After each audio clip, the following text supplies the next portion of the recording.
बॉलीवुड में या Hindi film industry में गिने चुने ही ऐसे एक्टर्स हैं जिनका फिल्मी करियर इतना लंबा रहा है। 50 साल से ज्यादा वक्त उन्होंने सिर्फ फिल्मों को दिया है। जैसे उसमें दिलीप साहब का भी नाम आ 60 सकता साल है, से ऊपर। जी, अमिताभ बच्चन का भी नाम आता है। तो उन गिने चुने लोगों में से ही थे, तो उनको राजकीय सम्मान नहीं मिल पाना, जैसा कि आपने कहा कि ज्यादा समय भी नहीं लगता है। हमें याद है 2018 में मिल पाना क्या, राजकीय सम्मान देखिए, जिनको भी पद्म भूषण या पद्म पुरस्कार मिलता है, सम्मान मिलता है, तो उनको सरकार ये देती है कि आपका राजकीय सम्मान, आपके मरने के बाद इनके राजकीय सम्मान मिलेगा। लेकिन अब वही बात आ जाती है कि आपको इन्फॉर्म करना होता है, आपने नहीं किया। अभी हालिया जो मनोज कुमार साहब उनकी डेथ हुई थी, उनको भी राजकीय सम्मान, श्रीदेवी जो उनका दुबई में जी, वही बता रहा था 2018 में बरसात हो रही थी उस वक्त, तब भी उनको दिया गया। लता मंगेशकर अभी हालिया में खत्म हुई हैं, तो उनको भी राजकीय सम्मान दिया गया। दिलीप कुमार साहब वो भी खत्म हुए, उनको भी दिया गया।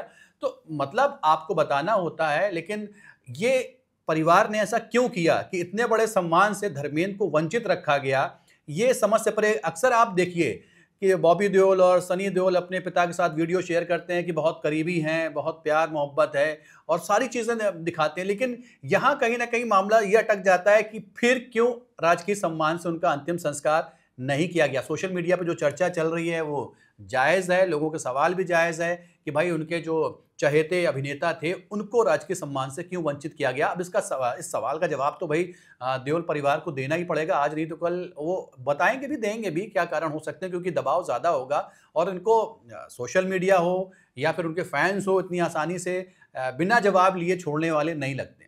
बिल्कुल, और आपने सही कहा। देखिए आसिफ जी, मैंने एक चीज़ देखा है, जो चलन भी रहा है कि किसी ऐसे बड़े नेता की, अभिनेता की मौत होती है तो परिवार एक बयान जारी करता है। उस बयान में बताता है कि इस वजह से इस समय पर ये इनकी मौत हो गई। तो वो बयान भी परिवार की ओर से जारी नहीं हुआ। और आपने जिस ओर इशारा किया है, क्या इसको ये मान के चलें कि पारिवारिक इच्छा ही नहीं थी कि उनको राजकीय सम्मान मिले? तो क्या इससे परिवार में कुछ दिक्कत, या कह लें कि परिवार के आपसे झगड़े भी कुछ सामने आ रहे हैं इससे? देखिए, जाहिर सी बात है, परिवार की इच्छा नहीं रही होगी तभी तो प्रशासन को उन्होंने खबर नहीं पहुंचाई। अगर इच्छा होती और तो वो इवन प्रशासन को नहीं, किसी को भी नहीं बताया गया है। सभी लोग जानकारी मिलने के बाद, खबर मिलने के बाद कि धर्मेंद्र का देहांत हो गया है, सबके सब शमशान घाट पहुंचे हैं। पवन हंस शमशान घाट पहुंचे हैं, कोई भी घर में नहीं। अक्सर ऐसा होता है जब किसी की डेथ होती है तो पार्थिव शरीर घर पे ही होता है और लोगों को बता दिया जाता है, तो लोग पहले घर आते हैं, इसके बाद सारी चीजें, क्रियाक्रम जो होता है, फिर उसके बाद शमशान घाट जाते हैं। लेकिन यहाँ पर आप देखिए कि सबसे लोगों को पता चला, इवन अमिताभ बच्चन हो, चाहे आमिर खान हो, चाहे सलमान खान हो, जितने भी अभिनेता हो, वो सारे के सारे आपको कहाँ दिखे? शमशान घाट में दिखे। और जिस हिसाब से एम्बुलेंस आई, बताया गया कि उनके घर गई, वहां से मतलब 1 घंटे के अंदर शमशान घाट पहुंच गई।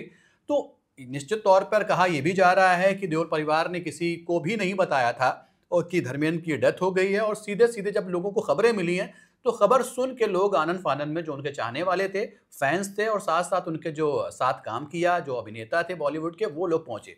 तो ये सवाल उठता है, आप जैसे कह रहे हैं कि भाई परिवार ने इच्छा नहीं जताई, तो सामने ये दिख रहा है कि परिवार ने इच्छा नहीं जताई है। अगर परिवार ने इच्छा जताई होती तो ये धर्मेंद्र को राजकीय सम्मान मिलता। और जैसे कि सुबह आनंद फानंद में उनका अंतिम संस्कार हुआ, वो ना होके हो सकता है कि दोपहर बाद या शाम को कल होता। लेकिन ये सही बात है कि इच्छा नहीं जताई। अब कारण कुछ भी हो सकते हैं, ये तो अब वक्त बताएगा कि क्या कारण थे। जी बिल्कुल, और इसी कारणों में से जैसे एक बात उठती है कि जैसे जो चीजें आसान हो सकती थी, जैसे अगर परिवार कोई बयान जारी कर देता तो जो उनके फैंस थे उनको किसी तीसरे के बयान का इंतजार नहीं करना पड़ता। जैसे कोई हवाला दे रहा था कि देखो करण जौहर ने पुष्टि कर दी, देखो फलाने मीडिया चैनल ने पुष्टि कर दी, इस न्यूज एजेंसी ने कह दिया। ये सब चीजें नहीं होती अगर परिवार ही एक बयान जारी कर देता तो सब कुछ आसान हो जाता, सबको पता चल जाता। परिवार तो शुरू से ही बयान जारी नहीं कर रहा था। जब से शुरुआत से वो भर्ती हुए थे ब्रिज कैंटी में 31 अक्टूबर को, तब से ही परिवार ने कोई बयान जारी नहीं किया। हाँ, जब उनकी डेथ की खबर वायरल हो गई और ये झूठी खबर वायरल हुई है, तो परिवार आया और परिवार ने कहा कि नहीं, वो कुशल मंगल हैं और अपनी सेहत में उनको सुधार हो रहा है, आपसे दुआ की रिक्वेस्ट करते हैं, आप लोग उनके लिए प्रार्थना करें, दुआ करें ताकि वो जल्दी सेहतमंद हो जाए। इवन आपको ने पहले, जैसा कि मैंने बताया कि सनी देओल का एक वीडियो भी वायरल हुआ था, जो पेपराजी को, रिपोर्टर्स को, पत्रकारों को धमकाते हुए, गुस्सा जाहिर करते हुए भी दिख रहे थे कि आप इस तरह से हमारे पिता के बारे में कैसे आप खबरें चला सकते हैं कि उनकी डेथ हो गई। तो यहाँ गलती जो है दोनों तरफ से थी, चाहे वो देओल परिवार हो, चाहे वो पत्रकारों की। पत्रकारों को पहले या मीडिया को पहले तस्दीक करनी चाहिए चीज़ों को लेकर, और उसके बाद जो है किसी भी तरह की खबर को दिखाना चाहिए। लेकिन यहाँ पे एक जिम्मेदारी परिवार की भी थी कि भले ही उनकी डेथ नहीं हुई थी, अगर वो भर्ती हुए थे तो उनका एक जो खबर चल रही थी उसको वहीं ब्रेक करते, लेकिन वो काफ़ी देर हो चुकी थी। जब पूरी खबर फैल गई तब चीज़ें आई। आप उनको बता सकते थे, पहले से ही बता सकते, अपडेट कर सकते थे। क्योंकि अक्सर आप देखिए कि जो छोटी-छोटी खबरें होती हैं, ख़ास तौर से जो हेल्थ से जुड़ी खबरें होती हैं बॉलीवुड के स्टार से, चाहे भले अमिताभ बच्चन हो, तो वो ट्वीट कर देते हैं कि देखो आज मैं भर्ती हुआ अस्पताल में, देखो मैंने आज मेरे पेट में दर्द है, मेरे सिर में दर्द है, मुझे ये चोट लग गई, वो लोग ट्वीट कर देते हैं इसीलिए। तो देओल परिवार ने शुरू से ही जो है धर्मेंद्र की जो भी शुरुआत से चीज़ें रही हैं, चाहे वो अस्पताल में भर्ती हों और वहाँ से लेके अंतिम संस्कार तक, बहुत सारी चीज़ें गुप्त रही हैं और वो नहीं बताई हैं। और अब देखना ये होगा कि कब तक ये चीज़ें नहीं आती हैं सामने। Subscribe to One India and never miss an update. Download the One India app now.